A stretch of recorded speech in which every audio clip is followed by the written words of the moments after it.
우리가 시간에 본문의 말씀을 가지고 예수님의 눈물 그런 점과 함께 우리가 은혜를 나누기 원합니다. 그 장례식에 한 어떤 사람이 오더니 정말 슬프게 확 목 나옵니다. 그래서 정말 옆에 사람들이 막 안쓰러울 정도로 이렇게 막 우시는 거예요. 그래서 많은 사람들이 생각하기를 정말 저분은 고인하고 특별한 그런 사랑의 관계 속에 있었구나, 그렇게 생각했습니다. 근데 이분이 한참을 울고 나더니 옆에 분한테 묻습니다. 누가 돌아가셨습니까?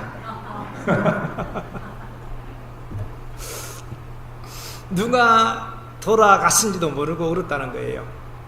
그냥 자기 서름에 또 자기 신세를 생각하면서 그렇게 운 것 같습니다. 하여간 이분은 장례식과 상관없이 울었습니다. 잘못 운 것입니다.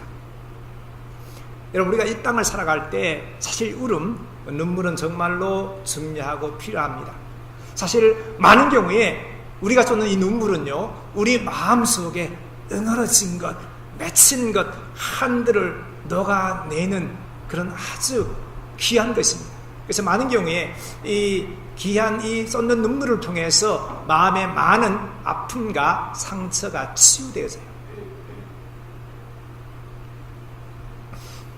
그래, 우리 사람들은 눈물이 없이는 살 수가 없습니다. 그래서 예수님도 우셨습니다. 울어야 돼요. 그런데 중요한 것은 우리가 우는데 올바르게 잘 울어야 돼요. 그래야지 그 눈물이 귀한 눈물이 될 수 있습니다.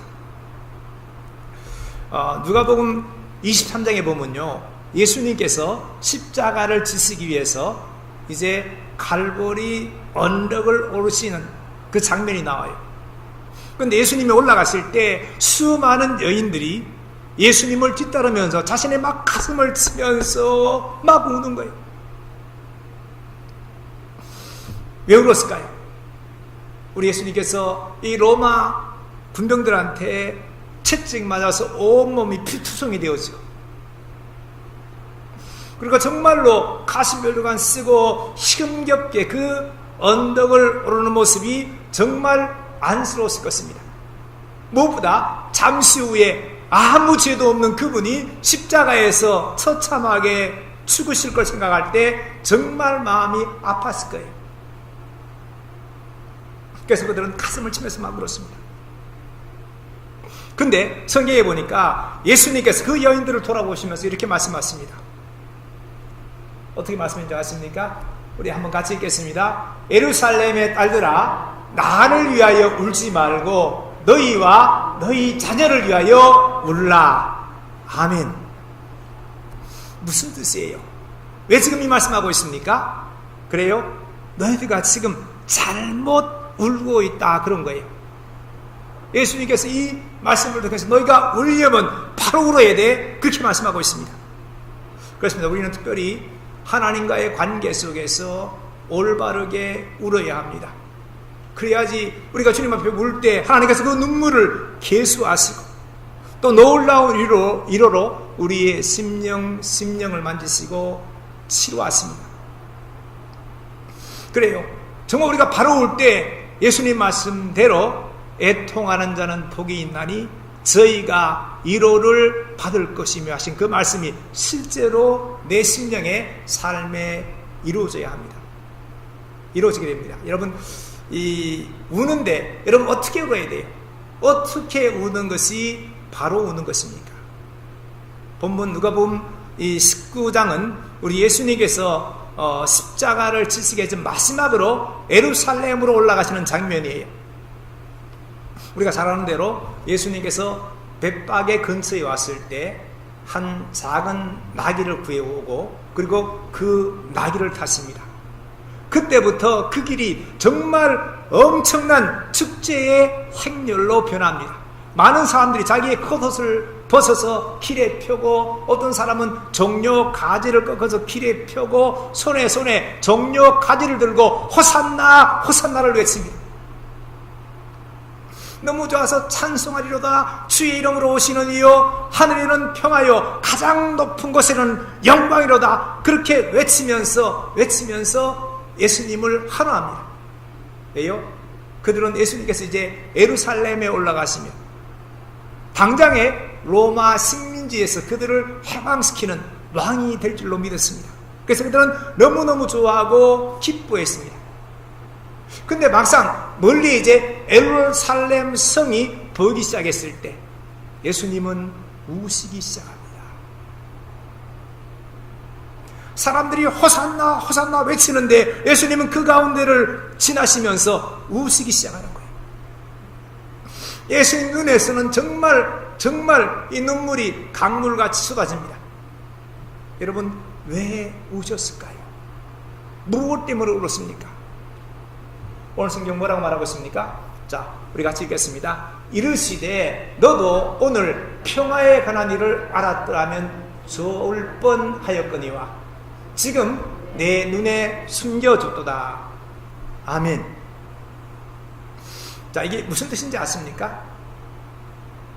예수님께서 왜 울고 있습니까? 평화에 관한 일을 몰라서 우시는 거예요. 그 사람들이 평화에 관한 일을 몰라요. 이게 뭡니까?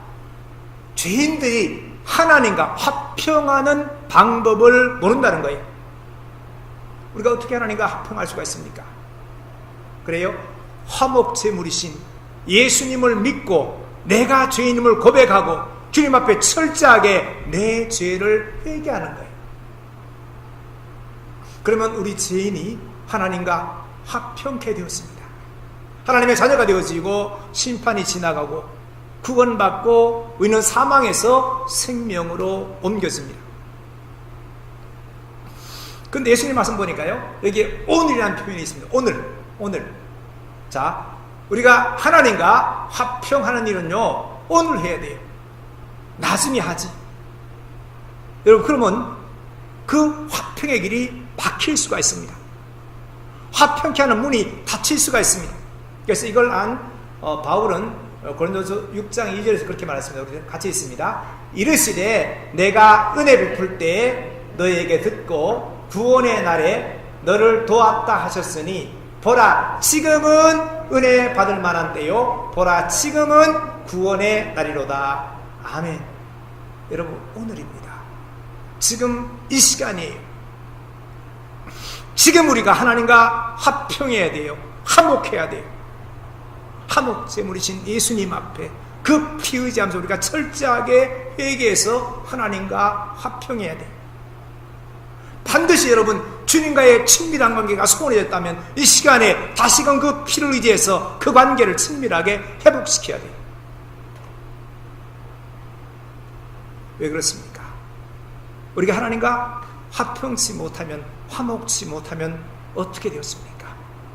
성경은 그렇지 못하면 준엄한 심판이 온다고 말합니다. 오늘 본문 이 43절 하반절에 보니까요, 날이 이를지라 그래요. 날이 이를지라. 화평의 기회가 지나면 다른 날이 옵니다. 무슨 날요? 심판의 날이 온다는 거예요. 원수가 와서 예루살렘 성을 팽 둘러서 토둔을 세웁니다. 둘러 아무도 못 빠져나가게 사면에 다 가둬버리고, 그리고는 너희 그 속에 있는 그 사람들과 그 자녀를 땅에 메어 친다고 말했습니다. 얼마나 그날이 심각할 건지. 특별히 누가복음 23장에 보니까요, 그날에는 잉태하지 못한 이와 해산하지 못한 매와 먹이지 못한 젖이 복이 있다, 그렇게 말씀했습니다. 그날 예루살렘 성은요, 돌 위에 돌 하나가 남지 않고 철저하게 파괴되었습니다. 실제로 AD 70년에 로마의 티투스 장군에 의해서 예루살렘은 처참하게 파괴되어지고 수많은 사람들이 죽임을 당합니다.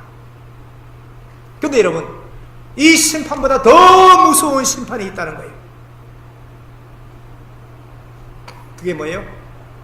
주님 다시 오시는 날. 우리가 죽음으로 주님 그 심판의 보좌 앞에 서는 날. 그날에 무서운 심판이 있습니다. 특별히 하나님과 화평치 못한 사람들, 그 사람은 육의 죽음만 아니고 그 영혼이 영영 죽는 무서운 지옥 형벌의 심판이 있습니다.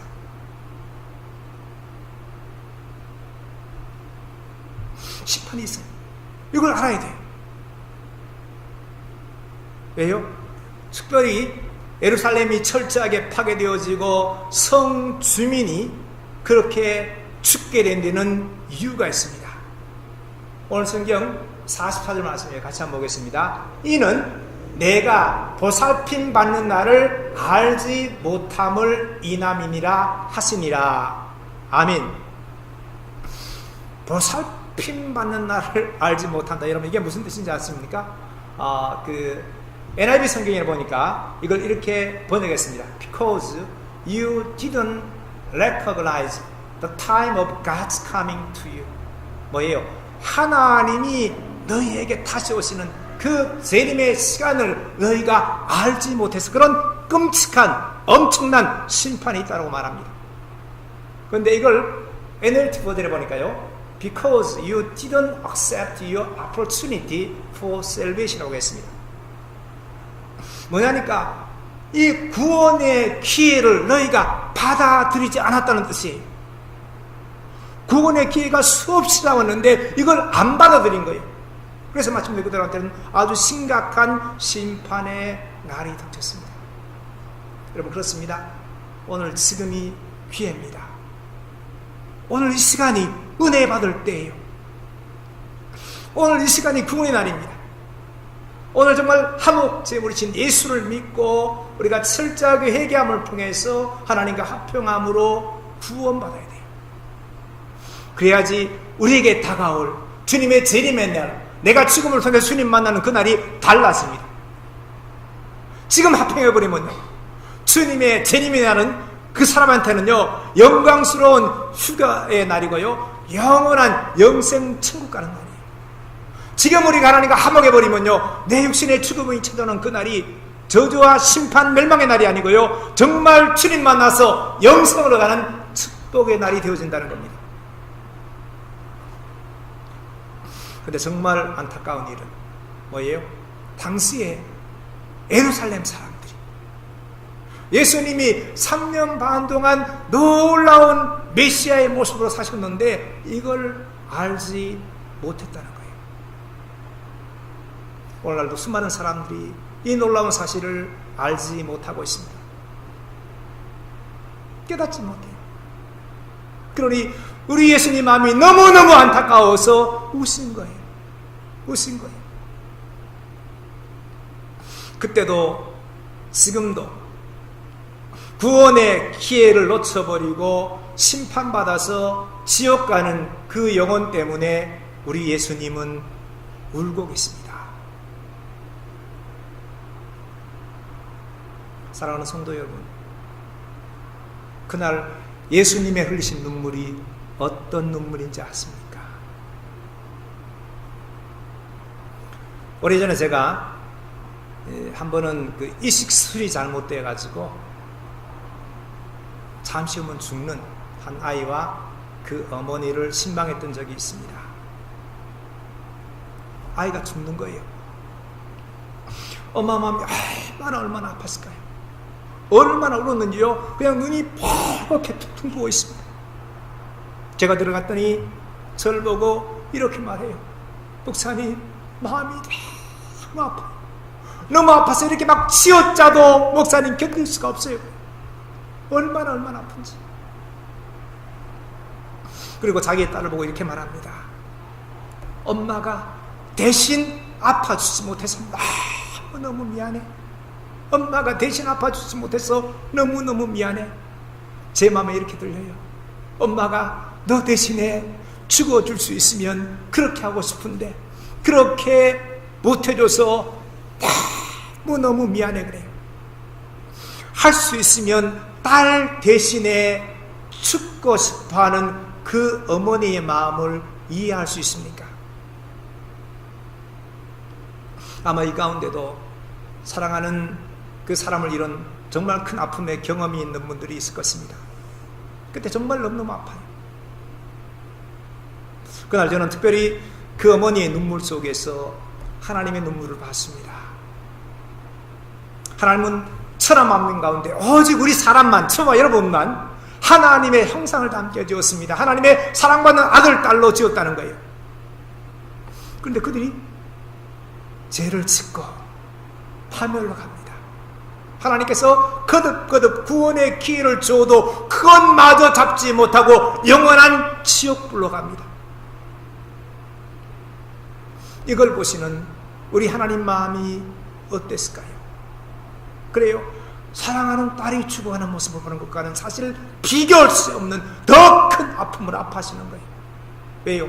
예수 믿은 그 딸은 지금 육신은 죽지만 영혼은 살아요. 잠시 후면 천국에서 다시 만날 수가 있습니다. 근데 끝까지 예수 믿고 회개키를 거부한 그 사람은 하나님과 이 땅에서 화목하는 기회를 놓쳐버린 그 사람은 영원한 지옥으로 가고 하나님과 영원히 단절되었습니다. 여러분 한번 생각해 보세요. 죄인이 죽는 것이 그냥 끝이 아니에요. 그 영혼을 사랑해서 그 영혼을 살리기 위해서 자신이 이 땅에 와서 십자가에 피 흘려 죽었습니다. 그렇게 사랑했습니다. 근데 그들이 죽어요. 이 마음을 깨달은 베드로 사도는 특별히 베드로후서 3장 8, 9절에서 이렇게 말했습니다. 우리 같이 한번 읽어보겠습니다. 사랑하는 자들아, 주께는 하루가 천년 같고 천년이 하루 같다는 이 한 가지를 잊지 말라. 주의 약속은 어떤 이들이 더디다고 생각하는 것 같이 더딘 것이 아니라 오직 주께서는 너희를 대하여 오래 참으사 아무도 멸망하지 아니하고 다 회개하기에 이르기를 원하시노니라. 아멘. 아무도 멸망치 않고 다 회개하고 구원받기를 원하는 것이 우리 하나님 아버지의 마음이에요. 가끔씩 그런 질문하는 분이 있습니다. 왜 예수님께서 2000년이 지났는데 아직 재림치 않고 있습니까? 뭐라 말하는 거예요? 이 본문 말씀 볼 때 우리 주님께서는 한 영혼이라도 더 건지시기 위해서, 그들에게 구원의 기회를 더 주시기 위해서 기다리고 더 기다리시는 거예요. 하루를 천년같이 일각이 여삼추 같다는 그런 정말 안타까운 마음으로,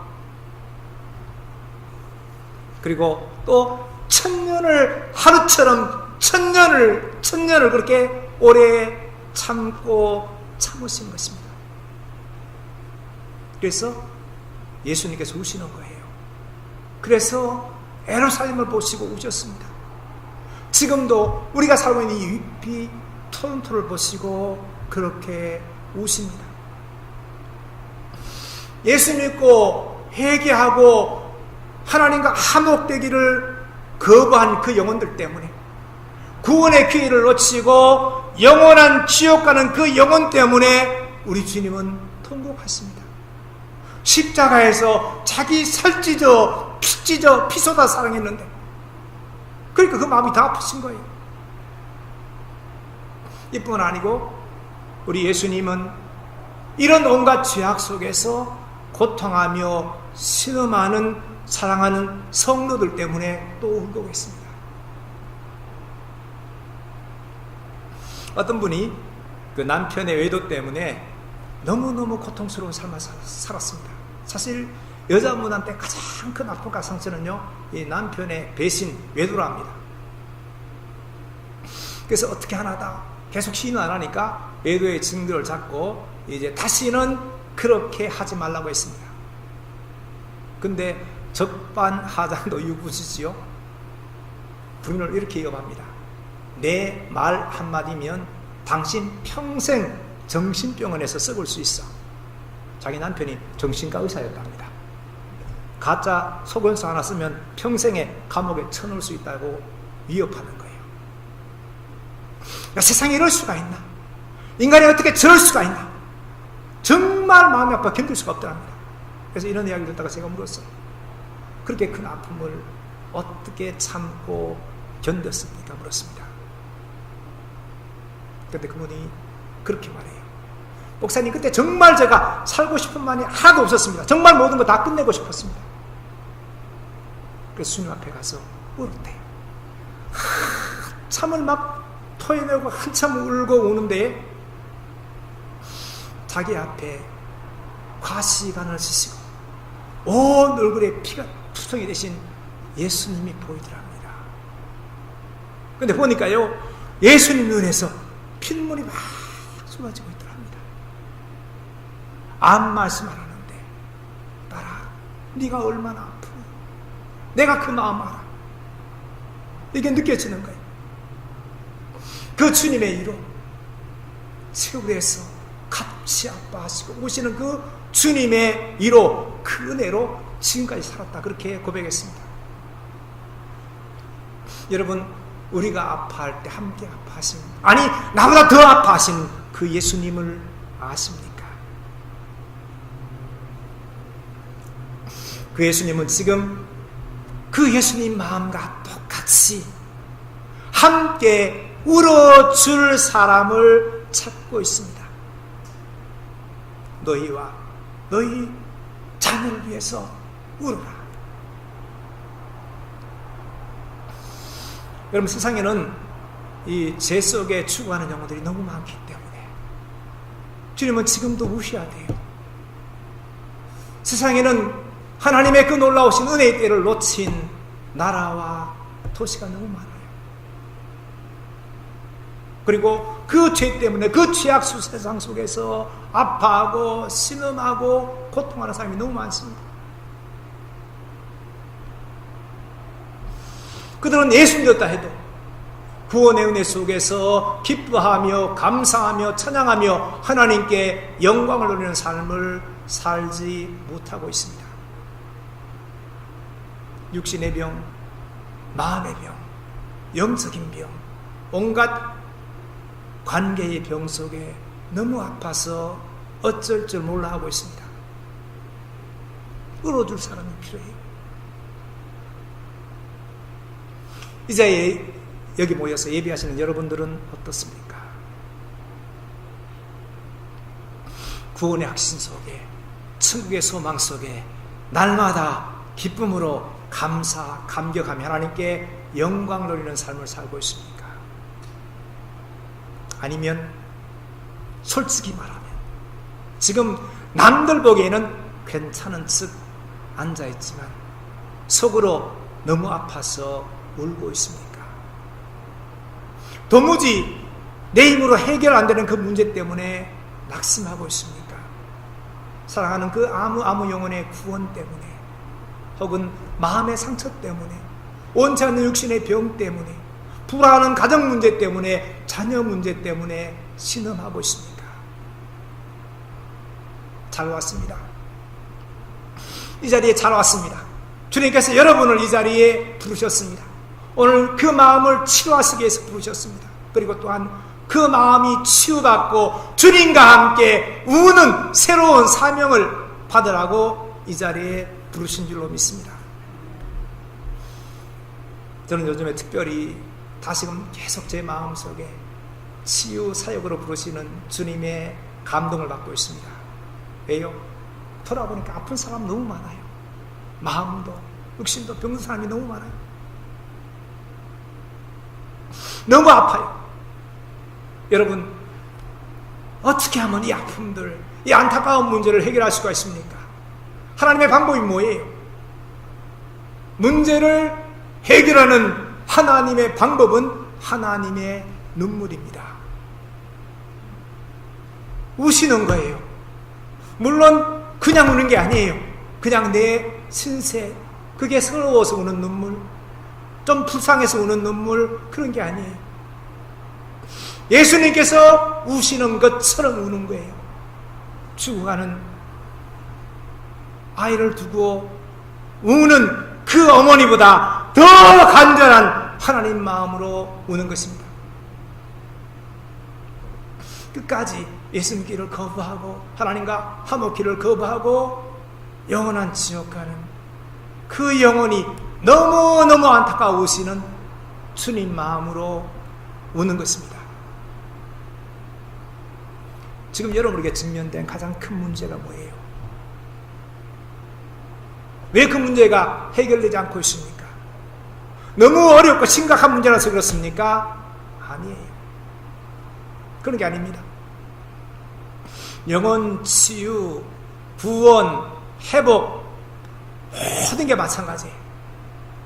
안타까운 문제가 해결되지 않는 것은 하나님 마음으로 우는 눈물이었기 때문입니다. 그런 기도가 없어서 그래요. 여러분 정말 사시면서 하나님 마음으로 울어보신 적이 있습니까? 제가 전에 힐링 사역, 내면 치유 사역만 할 때의 일입니다. 어떤 분이 마음의 병이 너무 깊어요. 너무 아파요. 정말 안타깝게 삽니다. 별거하고 혼자 살아요. 삶에 의욕이 없으니까 변변한 직업도 없습니다. 그냥 깊은 절망 속에 죽고 싶다. 그렇게 살고 있습니다. 그래서 정말 불쌍해서 정말 더 열심히 기도하고 말씀 가르치고 상담했습니다. 근데 마음병이 너무 깊으니까요, 좀처럼 회복이 되지 않습니다.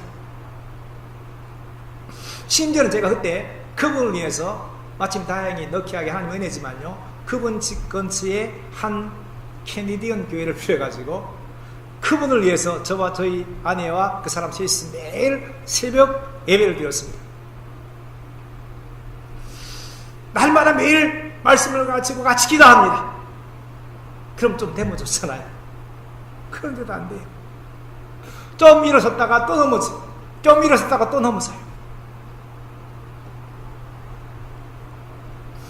사실 그뿐만 아니고 제가 만난 많은 분들이 그래요. 우리 믿음 생활이 그래요. 좀 멋지게 주님 모습으로 살아가면 좋은데 또 서다가 넘어지고 또 서다가 넘어지고. 저는 특별했던 새벽을 기억합니다. 그날 눈이 너무 많이 왔어요. 새벽에 눈이 엄청 많이 와가지고 차를 운전하기 힘들어요.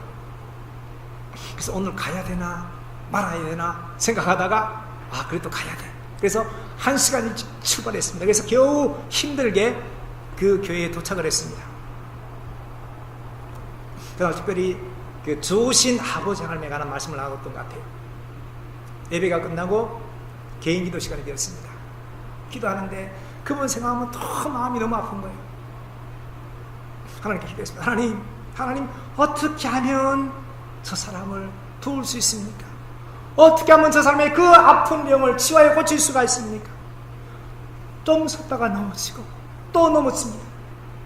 어떻게 제 힘으로 도울 방법이 없습니다. 하나님 불쌍히 여겨주시옵소서. 제발 도와주세요. 정말 간절히 울면서 기도했습니다. 근데 그때 제 마음속에 주님의 특별한 감동이 밀려옵니다. 주께서 저한테 그렇게 말씀했어요. 너가 내 마음으로 울면 내가 만질게. 너가 내 마음으로 울어주면 내가 고칠게. 그러는 거예요. 저한테 그래요. 너가 내 마음으로 울면 내가 만질게. 너가 내 마음으로 울어주면 내가 고칠게. 그렇게 말씀해요.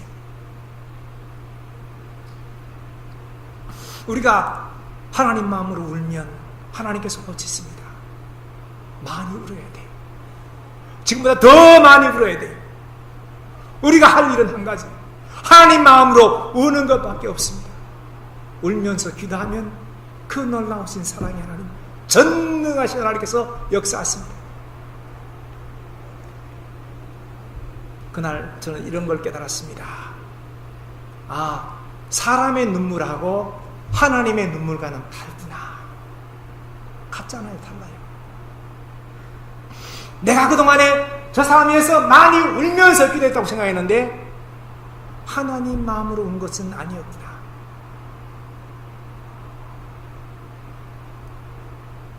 여러분 많이 어떤 분이 위해서 우신 경험이 있습니까? 하나님 마음하고 다를 수가 있습니다. 그래서 그날 저는 회개하면서 울기 시작했습니다. 주님, 잘못했습니다. 용서해 주세요. 제가 특별히 치유사에 간다고 하면서 하나님 마음으로 울지 못했습니다. 그걸 몰랐습니다. 그래요. 여러분 사람 마음으로 울면요, 안 되어지면요, 나중에는 막 지치고 짜증나요. 이제 주님 마음으로 아파하는 저 영혼에서 울게 해 주시옵소서. 정말 간절히 기도합니다. 근데 그렇게 기도하는 순간 그 성전 가득히 하나님의 성령이 충만하게 임재하는 것을 느낄 수 있었습니다. 저는 이 강대상 아래에서 기도하고 있고 저희 아내는 이쯤에서 또 그분은 저 뒤쪽에서 같이 기도하는데 우리 모두에게 하나님의 충만한 영이 임재하시고 우리를 만지시기 시작합니다. 저는 고백한데 제가 태어나서 그렇게 많이 울어본 적이 없습니다. 저희 아버님, 어머님 돌아가셨을 때도 그렇게 울지 못했습니다. 마치 아이처럼 그냥 팍 울었습니다. 아니, 울어졌습니다. 정말 주체할 수 없는 눈물이 제 눈에서 막 쏟아지는 거예요. 에레미야 선지자가 내 눈에 눈물이 시내처럼 흐르도록 하는 그 말씀, 이것을 체험했어요. 그날 저는 처음으로 하나님 마음으로 울어봤습니다. 성령께서 제 마음을 통해서 그날 우신 거예요. 근데 저만 운 게 아니고 나중에 알아봤더니 저희 아내도 그렇게 울었대요. 모두가 다 그렇게 운 것입니다. 여러분, 정말 우리가 하나님 마음으로 울 수 있으면요, 그 울음에는 놀라운 능력이 있습니다. 그날 오후 늦게 그분이 저희한테 전화가 왔어요. 상기된 목소리로 저한테 그렇게 말합니다. 목사님, 하나님, 예수님 만난다는데 예수님 만나는 것이 바로 이런 거예요 하면서 새벽에 있었던 자기의 경험을 간증하기 시작합니다. 그 놀라운 주님과의 만남 속에 그분도 얼마나 많이 울었는지 모른대요. 성령께서 그분의 마음을 만지시는 거예요. 치료하시는 거예요. 저한테 그렇게 말해요. 목사님, 이제는 내가 예수님 손 잡고 일어서겠습니다. 다시는 쓰러지지 않겠습니다. 아멘. 사실 여러분 정말 성령 받으면요, 성령이 내 마음에 임하시고 그분이 내 마음을 터치하시며 우리는 주님 마음으로 주님 앞에 울게 되었습니다.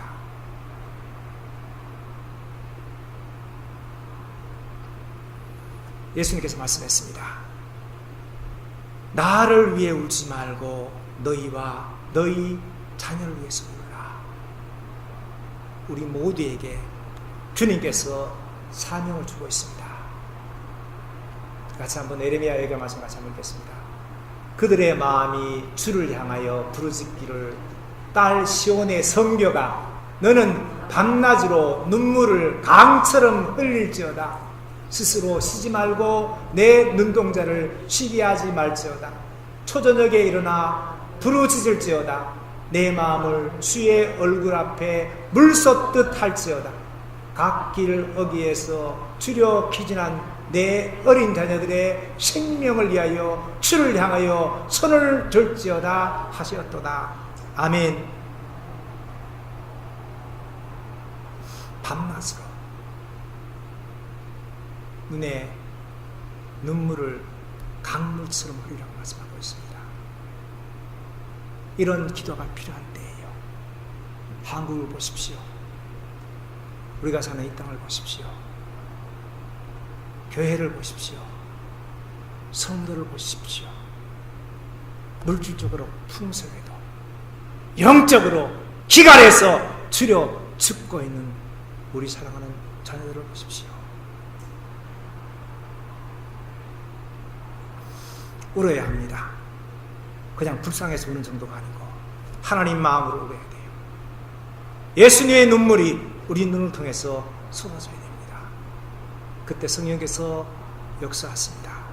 놀라운 치유와 회복과 구원의 역사가 일어날 것입니다. 주님은 지금도 이렇게 하나님 마음을 알고 하나님 마음으로 울 사람, 예수의 눈물을 쏟을 사람을 찾고 있습니다. 오늘 말씀 듣는 여러분 한 분 한 분이 이 주님의 부르심에 아멘으로 순종하기를 부탁드립니다. 말씀에 순종해서 하나님 마음으로 울어야 합니다. 이 나라 한반도, 우리가 사는 이 도시, 교회가 아프고 병들어 실망하는 수많은 성도들과 영적으로 기갈하고 있는 우리 사랑하는 우리 자손들 위해서 우리는 울어야 합니다.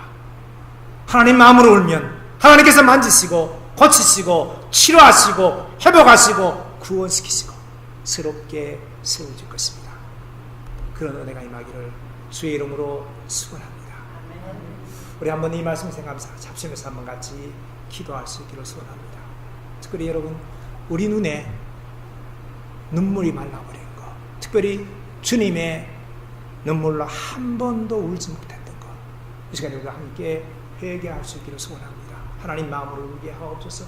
주님 이 땅을 위해서, 이 도시 위해서, 한국을 위해서, 피나라를 위해서, 많은 교회들을 위해서, 선교지를 위해서, 죽어가는 영혼들을 위해서, 고통하는 영혼들을 위해서 우시는 또 이걸 위해 울라고 말씀하시는 주님 말씀을 듣고 예수님 마음으로 함께 울게 하옵소서. 그 마음으로 하나님, 내가 더 울게, 남은 삶 주 앞에 엎드릴 때마다 이런 하나님의 눈물이 쏟아지게 하옵소서. 같이 한번 우리 간절한 마음으로